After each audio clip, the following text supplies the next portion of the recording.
Pi. E aí, galerinha, estamos aqui hoje para uma aventura. Eu tenho uma lanterna e hoje, na noite de sexta-feira 13, eu vou enfrentar meu medo indo até a rua e andando até certa parte. Então bora lá.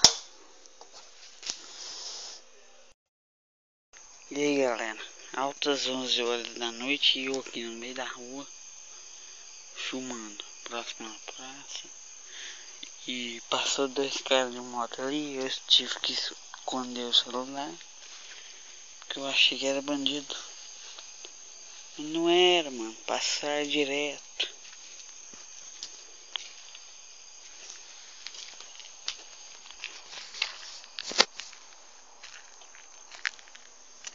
Alô?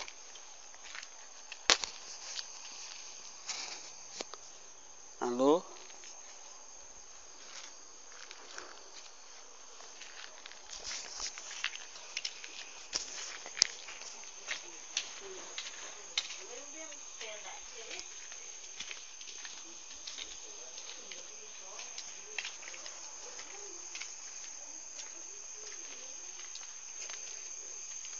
Tem uma casa abandonada aqui.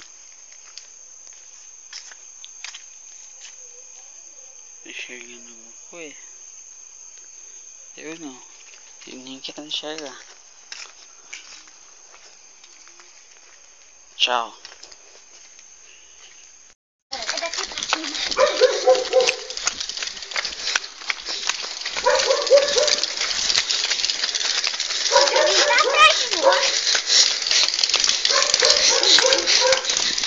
Ó, perde uma.